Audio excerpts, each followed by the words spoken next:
Hello guys, welcome to Vardhan Mittal YouTube channel. Guys, आज मैं आपको दूंगा स्टडी टिप्स और इससे मैं 99% श्योर हूँ कि आपको इससे बहुत ज़्यादा हेल्प मिलेगी। और आप इन टिप्स को अगर फॉलो करते हो तो आप बहुत अच्छे से लाइफ में जितने भी जो भी चीज़ आप पाना चाहते हो वो आप अच्छे से सक्सीड कर पाओगे। ठीक है, तो चलिए बिना किसी तरीके वीडियो को स्टार्ट करते हैं। तो मैंने सोचा स्टडी टिप दे रहा हूँ तो स्टूडेंट्स के लिए ब्लैक बोर्ड से अच्छा स्टडी टिप देने का माध्यम क्या हो सकता है। तो आज मैं ब्लैक बोर्ड पे वीडियो बना रहा हूँ, सॉरी व्हाइट बोर्ड पे वीडियो बना रहा हूँ। तो पहला मैंने इस वीडियो को 5 पार्ट में डिवाइड किया है, पूरे 5 पार्ट में डिवाइड किया है। पहला पार्ट है इसका how many hours you should study, और नेक्स्ट पार्ट है इसका हार्ड वर्क, अगला है सोशल मीडिया डिस्ट्रैक्शन, और इसका नेक्स्ट पार्ट है डोंट थिंक अबाउट फूड, और इसका लास्ट पार्ट है जो कि मैं स्पेशल पार्ट है वो मैं आपको बाद में बताऊंगा। ठीक है, तो चलिए स्टार्ट करते हैं वीडियो को। तो पहला पार्ट है इसका जो कि how many hours you should study. ठीक है, तो इस पे मैं बात करता हूँ। तो आप जैसे सोचते होंगे कि मैं एक दिन में 6 घंटा पढ़ लिया तो मेरे लिए बहुत है, मैं एक दिन में 10 घंटा पढ़ लिया बहुत है, 12 घंटा पढ़ लिया वो बहुत है। पर ये आप अप्रोच गलत यूज़ कर रहे हो। इनफैक्ट मेरे हिसाब से कोई भी टॉपर्स अपने नंबर ऑफ घंटे गिनता ही नहीं है कि मैं कितने घंटे पढ़ता हूँ। वो क्या गिनता है कि आज मैंने कितना काम किया। जैसे कि मान लो वो एक टारगेट रख के चलता है कि मैं आज एक चैप्टर ख़त्म करूँगा, और वो पूरा 100% अपनी एफिशिएंसी देता है कि मैं आज इस चैप्टर को ख़त्म करूँगा ताकि मुझे कितने भी घंटे लगे पर मैं एक चैप्टर कंप्लीट करके छोड़ूंगा आज ही। तो उसमें क्या है, उसका इंटरेस्ट भी बिल्ड होता है कि मैं चैप्टर में कुछ नया सीखने को मिल रहा है। और अगर आप नंबर ऑफ आवर्स काउंट करते रहोगे तो आप अगर आपने 6 घंटे सोच के चला है तो आप उनमें से करीब 5 घंटे से ज़्यादा पढ़ नहीं सकते, मेरे हिसाब से ही मानना है। क्योंकि आपके मन में यही रहेगा कि 6 घंटे खत्म होने वाले हैं, 6 घंटे खत्म होने वाले हैं, और आप आप अपने थोड़े जॉय मूड में चले जाओगे। तो इसलिए मेरे हिसाब से नंबर ऑफ आवर्स काउंट करना एक रॉन्ग अप्रोच है। आपको काउंट करना चाहिए कि मैं कितना वर्क कर रहा हूँ, और आपको इसका एनालिसिस भी करना चाहिए। आपने देखा होगा कि आप जब भी टेस्ट देते हो तो उसका अगर आप एनालिसिस नहीं करते हो तो प्रोबेबिलिटी बढ़ जाती है कि आप नेक्स्ट वो मिस्टेक दोबारा उसी एग्जाम, अगर कोई और एग्जाम है तो वो मिस्टेक आप क्रिएट करोगे। तो इसलिए टेस्ट का एनालिसिस करना भी बहुत ज़रूरी होता है। उस हिसाब से आप जो रोज कितना काम कर रहे हो उसका एनालिसिस भी करना बहुत इंपॉर्टेंट है। आजकल बहुत टेस्ट कंडक्ट होते हैं, जैसे अब मोस्ट ऑफ द टेस्ट आप ऑनलाइन देते होंगे तो उसका आप एनालिसिस करते होंगे कि मेरे कितने क्वेश्चन गलत हुए और फिर इसको दोबारा करके देखते होंगे। वैसे ही आपको वर्क का एनालिसिस करना है कि मैंने आज कितना काम किया, कल कितना करूंगा, और आप इसका एक मंथ चार्ट भी बना सकते हो कि मैं इतना इतना काम करूंगा और उसको फॉलो कर सकते हो। 100% तो इनफैक्ट फॉलो होना थोड़ा मुश्किल है, पर आप पूरा अपना ट्राई कर सकते हो कि मैं उसको फॉलो करूं, और कुछ छूट जाता है तो मैं उसको अगले दिन कवर करने के लिए ट्राई करूं। पर आपको ऐसा नहीं सोचना है कि आपको पूरा अपना कोशिश करनी है कि मैं पूरा काम एक ही दिन में ख़त्म कर दूं। और फिर आपको नहीं सोचना है कि मैं कितने घंटे पढ़ूंगा। इनफैक्ट मैं तो कहता हूँ अपने सामने आप घड़ी भी मत रखा करो। आपको फिर फालतू में आपको डिस्ट्रैक्शन होगी उससे भी कि नंबर ऑफ आवर्स के लिए। ठीक है, तो ये एक सही मेथड है, आप अपना वर्क काउंट कीजिए। और मैंने कहीं पढ़ा देखा था कि वो बोलता है कि कल का रिकॉर्ड आज तोड़ दूंगा। यही अप्रोच आपकी फॉर्मूला है, अपने कल के रिकॉर्ड को आज तोड़ दूंगा। चाहिए। आज आपने जितना काम किया उससे ज्यादा काम आपको अगले दिन करना है, उससे ज्यादा काम आपको तीसरे दिन करना है, उससे ज्यादा काम आपको चौथे दिन करना है। अगर आप ये अप्रोच करते हो तो आप जरूर अपनी लाइफ में सक्सेसफुल होगे। ठीक है, तो अगला नेक्स्ट है जो टॉपिक है वो नेक्स्ट टॉपिक पकड़ता हूँ। सेकेंड टॉपिक है आपका हार्ड वर्क। अब YouTube पे काफ़ी वीडियो हैं कि smart work is greater than hard work, intelligence beat hard work, ये सब फालतू की वीडियो भर रखी है। तो आपको उनसे डिस्ट्रैक्ट नहीं होना है। इनफैक्ट मैं तो थोड़ा बहुत सोचता हूँ कि थोड़ा जो मोटिवेशन है वो भी एक तरह से डिस्ट्रैक्शन ही है। मैंने काफ़ी सारे बच्चे देखे हैं जो YouTube पे बस मोटिवेशन ही देखते रह जाते हैं और कुछ करते नहीं हैं। तो वो भी एक बहुत ही गलत अप्रोच है। आपको YouTube पे कम से कम टाइम अपना स्पेंड करना है, क्योंकि आजकल क्या हो गया है, रिकमेंडेशन सिस्टम उनका इतना तगड़ा है कि आपको बार बार वीडियो सजेस्ट करता ही रहेगा आपके इंटरेस्ट की। आपने टिकटॉक का ही देखा होगा, उस जो भी लोग ज़्यादा टिकटॉक देखते हैं उनका पेशेंस लेवल देखना आप कितना कम होगा, क्योंकि उसमें आपका पेशेंस लेवल 5 सेकेंड्स कुछ 10 सेकेंड ऐसे ही रहता है। 1 मिनट के अंदर आपको 1 मिनट के बाद कुछ नया कंटेंट चाहिए, तो इसलिए आपका पेशेंस लेवल उससे बहुत ज़्यादा डाउन होता है। और वैसे ही अभी यूट्यूब शॉर्ट्स आया है, उससे भी पेशेंस लेवल बहुत डाउन हो रहा है और उसको आपको अवॉइड करना चाहिए। ठीक है, वो मैं आपको सोशल मीडिया में कवर करूँगा वो पॉइंट। तो अभी हार्ड वर्क की बात करते हैं। तो मैंने कहीं रीड किया था, उसमें लिखा था इंटेलिजेंस, एंड फिर आता है हार्ड वर्क, फिर आता है आपका कंसिस्टेंसी। तो हार्ड वर्क आपका इंपॉर्टेंट है, पर उससे भी ज़्यादा इंपॉर्टेंट है आपको कंसिस्टेंसी।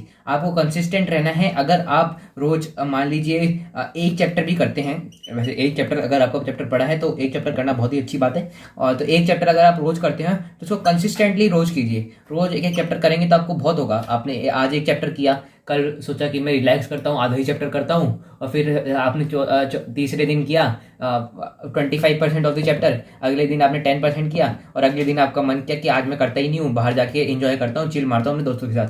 तो वो एक बहुत ही गलत अप्रोच है। आपको रोज कंसिस्टेंटली मेहनत करनी है। अगर आप एक भी दिन अपना अवॉइड करते हो तो आपका पेंडिंग वर्क बढ़ जाता है। तो मेरे साथ एक दिन क्या हुआ था कि मैं मतलब एक दिन थोड़ा चिल कर लिया ऐसे ही, तो मैंने उस दिन होमवर्क नहीं किया, तो टीचर की डांट खानी पड़ी, वो तो अलग, और ऊपर से हाँ मेरा अगले दिन का टाइम मुझे उसमें और एक्स्ट्रा देना पड़ा, तो उसके लिए मुझे थोड़ा कम सोना पड़ा उसके कारण। तो वो भी उसकी वजह से मुझे मतलब थोड़ा स्ट्रेस आ गया, एक तरह से आप समझ रहे हो। तो इसलिए अगर आप अपना काम छोड़ते जाते हो तो आपको स्ट्रेस होता है, और आप सोच रहे होंगे कि अभी ऑनलाइन टेस्ट चल रहे थे, चीटिंग करके मैं मार्क्स दिलाऊंगा, पर उसका क्या फायदा है। अब आपको वो प्रैक्टिस टेस्ट ही है, अब जो ओरिजिनल टेस्ट होगा वो तो ऑफलाइन ही होगा ना, आपको तो सेंटर पे जाके देना ही पड़ेगा। तो अब फिर आप उस समय क्या करोगे, उस समय फिर आपकी कोई चारा नहीं बचेगा आपके पास फिर, ठीक है। तो इसलिए ये अप्रोच बहुत ही गलत है। चीटिंग तो आपको, जैसे कि आप मान लो, जैसे कि मेरी वीडियो काफ़ी सारे कोचिंग स्टूडेंट देखते हैं, तो कोचिंग स्टूडेंट में से भी बहुत लोग होते होंगे जो मेरी वीडियो देखते होंगे, वो टेस्ट में चीटिंग करके लिखते होंगे अभी ऑनलाइन टेस्ट, क्योंकि कोई देखने वाला नहीं है। तो उससे उनको क्या फ़ायदा हो रहा है, उनके पेरेंट्स ने पैसे दिया है, आपका पेड मटेरियल है पूरा, अगर आप चीटिंग करोगे तो उनको तो कोई फ़र्क नहीं पड़ता ना उससे, तो आप अपना ही नुकसान कर रहे हो चीटिंग करके। एग्जाम में अगर आप चीटिंग तो नहीं कर पाओगे, तो इसलिए चीटिंग करना इज़ वेरी बैड, ओके, इसको आपको अवॉइड करना चाहिए, ठीक है। तो अब बात करते हैं सेकंड टॉपिक में। मैंने आपको हार्ड वर्क में पूरा बताया कि आपको हार्ड वर्क तो करना ही है, साथ में कंसिस्टेंसी भी रखना है, और ये फालतू की वीडियो देखना बंद कीजिए। Smart work greater than hard work, ऐसा कुछ नहीं होता है। और अगर आप ऐसी वीडियो देखते हो तो मेरे हिसाब से आप थोड़ा सा टाइम पास ही कर रहे हो, ठीक है। तो अब बात करते हैं सोशल मीडिया की। तो सोशल मीडिया आज के टाइम पे एक बहुत ही ज़्यादा बड़ी डिस्ट्रैक्शन है, पर इसको भी कवर किया जा सकता है। तो इसके लिए बेस्ट अप्रोच क्या है, आप अपना फ़ोन जो है वो अपने पेरेंट्स को दे दीजिए, ठीक है। तो ये बेस्ट अप्रोच है, ये सबसे बेस्ट अप्रोच है, मैं सही बता रहा हूँ। अगर आप ऐसा करते हो तो आपको बहुत ही अच्छा फील होगा। आप जैसे भी ऑनलाइन क्लास होगा, आप अपनी ऑनलाइन क्लास के बाद अपना फ़ोन पेरेंट्स को दे दीजिए, और फिर आप उनसे 10 मिनट मांग सकते हो, ऐसे मांग सकते हो, पर आप फिर झगड़ने में बैठ जाना अपने पेरेंट्स के साथ, अरे मैं 10 मिनट हुए कहाँ थे, ऐसा आपने ले लिया जल्दी जल्दी, ऐसे लड़ने में बैठ जाना, गलत बात है, ठीक है। तो बेस्ट है कि अपने पेरेंट्स को अपना फ़ोन दे दो, और वो आपकी बहुत केयर करते हैं, तो इसलिए आपको फ़ोन नहीं देखने देंगे, ठीक है। और अगर आप ऐसा नहीं कर सकते हो तो इसके अलावा एक और मेरे पास बढ़िया अप्रोच है, वो है कि यूट्यूब में आपके एक एनालाइज करने के लिए, यूट्यूब जो है उसमें आपका एनालाइज कर सकते हो कि आपने रोज़ कितना घंटा देखा।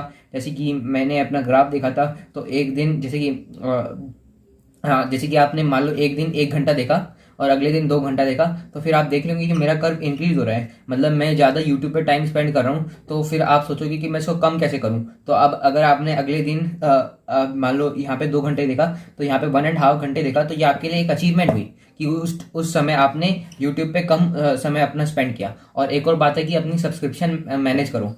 जैसे कि काफ़ी सारे बच्चे होते हैं वो 500-600 सब्सक्रिप्शन लेके रखते हैं, तो आप कहाँ कब तक टिकोगे। आप बार बार आपको नया कंटेंट चाहिए, ऐसे अपने 2-3 यूट्यूबर रखो जिसकी वीडियो आप देखोगे, बाकी ऐसे ही रखो कि जब मन किया देख लीजिए। और जैसे ये 500 होते हैं ना, इनमें से 500 में से आपकी 400 से ज़्यादा मतलब 450 के आसपास आपकी ये एंटरटेनमेंट चैनल ही होंगे मेरे हिसाब से, ठीक है। तो ऐसी चीज़ों को आपको अवॉइड करना है, और उसका बेस्ट तरीका है कि यूट्यूब में आप एनालाइज कीजिए कि आपने रोज़ कितना घंटा देखा, और उसको ग्राफ को डाउन करने की कोशिश कीजिए। और यूट्यूब में एक और फीचर होता है कि आप अपना टाइम सेट कर सकते हो कि 9 बजे के बाद वो आपको एक नोटिफिकेशन देता है कि आप सो जाइए, डिसमिस स्नूज कर दीजिए। तो वो सब ऐसा आपको ऑप्शन भी देता है कि आप यूट्यूब अब मत देखिए। और मैंने एक और फीचर अपने यूट्यूब में एक्टिवेट कर रखा है, वो है 15 मिनट।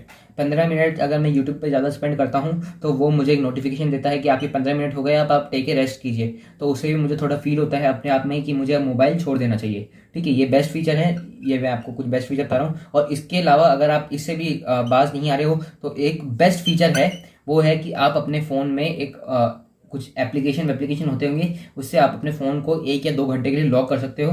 तो वो सबसे बेस्ट अप्रोच है उसके। ऐसा आप कर सकते हो। और पासवर्ड आप अपनी पेरेंट्स को बता सकते हो, ठीक है। मतलब पेरेंट्स आपका पासवर्ड सेट कर सकते हैं आप क्या बताओगे, ठीक है। तो ये मैंने सोशल मीडिया भी टॉपिक कवर कर दिया है। और ये इंस्टाग्राम, फेसबुक, ये सब तो मतलब एक तरह से बेकार ऐप है एकदम। और यूट्यूब थोड़ा यूज़फुल ऐप है, उसमें आप इन्फॉर्मेशन ले सकते हो। मतलब आपको कोई टॉपिक समझ नहीं आया तो आप उसके लिए इन्फॉर्मेशन गेन कर सकते हो। पर ये जो अदर ऐप्स है, इंस्टाग्राम हो गया, फेसबुक हो गया, टिकटॉक हो गया, ये सब एकदम यूजलेस ऐप है, ठीक है। और एक अभी नया है MX टकाटक, वो तो और भी ज़्यादा यूजलेस ऐप है, ठीक है।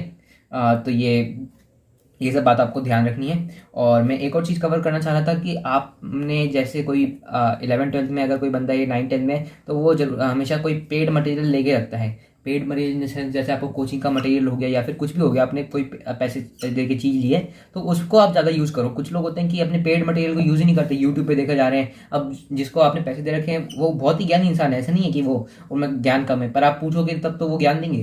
तो आप उनसे ज़्यादा से ज़्यादा डाउट पूछिए अपने टीचर से। और ये यूट्यूब पे आप उन्हीं टॉपिक को देखिए जो आपको समझ नहीं आए हैं। ऐसा नहीं है कि आप पूरी पूरी सीरीज बैठ के देख रहे हो, वो रॉन्ग अप्रोच है, ठीक है। तो अब मैं आपको अपना 4th पॉइंट कवर करता हूँ। 4th पॉइंट है मेरा डोंट थिंक अबाउट फ्रूट, ठीक है। डोंट थिंक अबाउट फ्रूट, ठीक है। तो कुछ लोग क्या करते हैं कि सपना बना के बैठ जाते हैं कि मैं IIT में जाऊंगा, IIT के लिए पढ़ने लग जाते हैं। तो वो एक गलत अप्रोच है। आप IIT के बारे में सोच रहे हो, मैं IIT में जाऊंगा, IIT में जाऊंगा। अब आप ये सोचो कि आपका IIT में नहीं होगा तो फिर आपके साथ क्या बीतेगी, ये सोचो ना फिर। जैसे कि मैं आपको अपनी एक कहानी बताता हूँ कि मैंने NTSC में सोच के रखा था कि मैं NTSC का स्टेज 1 तो पक्का क्रैक करूँगा, ठीक है। तो मेरी मार्क्स अभी मैंने कैलकुलेट किए तो मेरे बैठ रहे हैं कुछ 171 के आसपास, ठीक है। और मेरी पिछली बार की कट ऑफ थी 175। तो अब देखते हैं क्या होता है। पर एक मैंने ऐसा सोचा था कि मैं NTSC क्रैक करूंगा, और उसकी वजह से अब जैसे मेरा एग्जाम में 171 हुआ ना, 4 मार्क्स का वो मार्जिन आया, तो मुझे बहुत दुख हुआ। उसके मेरे करीब 10 दिन करीब बर्बाद हुए होंगे इसके एग्ज़ाम के बाद। मैंने बहुत गिल्टी टाइप फील किया और बहुत दुख, डिप्रेशन टाइप में आ गया था। तो ऐसा होता है, इसलिए आप कभी भी ऐसा मत सोचिए कि IIT के बारे में, जैसे मुझे IIT क्रैक करना है या फिर नीट वाले एम्स के लिए बहुत बड़ा सपना बना के बैठ जाते हैं। तो ये सब एक पर्सनल अचीवमेंट है। अगर आपसे अब कोई पूछेगा कि आप बताइए कि JEE मेन के लास्ट 10 ईयर्स के टॉपर्स कौन थे, तो आपको याद रहेगा? कोई भी नहीं याद रखता। रिसेंट ईयर कोई भी याद रख सकता है, पर ऐसे तो कोई याद नहीं रखता ना। तो वो एक पर्सनल अचीवमेंट है। जैसे कि जिसकी JEE मेन में फर्स्ट रैंक आई होगी, वो बस अपने आप में ही सोचता होगा कि मेरी फर्स्ट रैंक आई है, वरना उसको अगर आप उससे कभी मिलोगे भी तो आप पहचान नहीं पाओगे कि उसकी JEE में फर्स्ट रैंक आई थी, ठीक है। तो ये बात है। एक और बात मैंने आपको बता दी। और हाँ, तो फिर आप फूड के बारे में मैंने सोचा तो आपको मोटिवेशन देगा कौन? तो उसके लिए मेरे पास सबसे बेस्ट टेक्निक है, वो है कंपटीशन। तो जैसे कि मैं आपको अपनी 9th क्लास के किस्सा सुनाता हूँ। तो 9th क्लास में जब मैंने कोचिंग में एडमिशन लिया तो मैं उतना अच्छा परफॉर्म नहीं कर रहा था। तो मैंने क्या सोचा कि मेरे क्लास में, अब कोचिंग में तो ऑब्वियसली मान लो कोई स्कूल टॉपर है, फिर वो कोचिंग में जाता है तो उसको ऐसा वहाँ पे भी ऐसा नहीं लगेगा कि मैं टॉपर हूँ वहाँ का। उसको थोड़ा मतलब डाउन स्टेज में फील करेगा। और क्योंकि वहाँ पे बहुत अप लेवल के बच्चे होते हैं, तो यहाँ पे मैं था, तो यहाँ के लेवल के बच्चे जो थे वो बहुत अच्छे मार्क्स लाते थे। अब मैं सोचता था कि, और उस समय ऑफलाइन कोचिंग थी, ठीक है। तो अब वो बहुत अच्छे मार्क्स लाते थे, तो मैं सोचता था कि मैं भी उनकी तरह कैसे बनूं। तो मैंने उसके लिए फिर हार्ड वर्क किया, और मैं फिर यहाँ पे जाके कुछ उनसे मीट कर पाया, और फिर मैं जाके थोड़ा अच्छा हुआ पढ़ाई में, ठीक है। तो ये एक बहुत इंपॉर्टेंट है। और मैं ऐसा नहीं बोल रहा हूँ कि आप उनसे जलो कि वो ऐसे हैं। तो जलन करना तो ऑब्वियसली एक बहुत ही बेकार बात है, और उससे आपका भी फायदा नहीं होने वाला और उनका भी कोई नुकसान नहीं होने वाला, ठीक है।